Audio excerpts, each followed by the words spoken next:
In early 2025, the reality of modern conflict hit home. Operation Sindoor wasn't a training exercise. It was a high-stakes border conflict that forced the Indian military to evaluate its recent reforms in real time. According to operational reviews, 3,000 Agniveers, recruits from the Tour of Duty program, were tasked with guarding key installations under active fire. Their performance during the engagement provided the first significant data on the model's viability in a combat zone. However, while the ground units maintained their positions, the operation highlighted a specific vulnerability. Even the most capable infantry is constrained when the adversary utilizes advanced long-range systems from outside their reach. The response was immediate. The Air Force pivoted, prioritizing the induction of long-range missiles to ensure that future deterrence doesn't rely solely on localized ground defense. Operation Sindoor functioned as a stress test. It indicated that while the human element was prepared, the military's overall architecture had to adapt to a faster, more technologically integrated era of warfare. To address the tactical sluggishness seen in legacy divisions, the Army began moving toward a flatter, more responsive structure. The goal was to replace bulky, slow-moving commands with units capable of near-instant mobilization. This zero-lag logic is visible in the command structure. By bypassing the division layer, corps commanders can now direct action through the IBG cluster instantly, significantly reducing the time between a tactical observation and a physical response. This Hindi news report outlines the creation of the Rudra Brigade. It's the first operational deployment of the integrated battle group, streamlining the chain of command.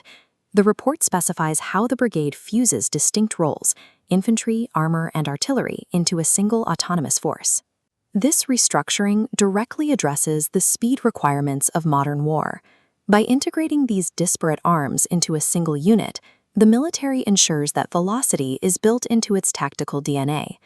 Beyond physical movement, the military is focusing on the digital battlefield. In a conflict defined by sensors and signals, space-integrated intelligence has become the primary high ground. This strategy is guided by the ETI framework.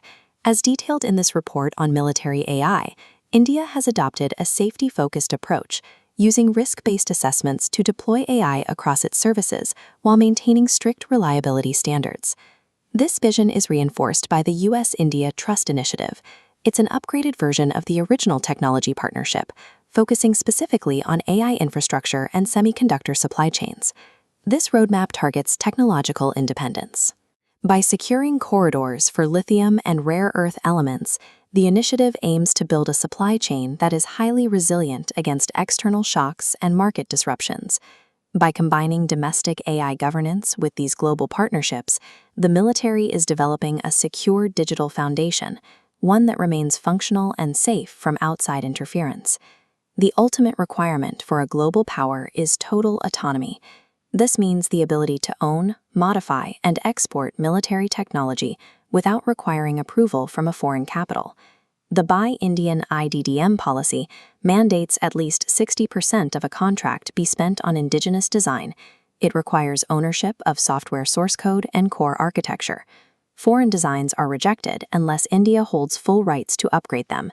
These indigenous tools are designed to plug into the new Maritime Theater Command. This is where the Army, Navy, and Air Force function as a single integrated machine, sharing data and hardware across every domain. By fusing these integrated battle groups with AI governance and total ownership of its core technology, the military is shifting its posture. It is no longer simply reacting to challenges. It is establishing a high-readiness strategic deterrence.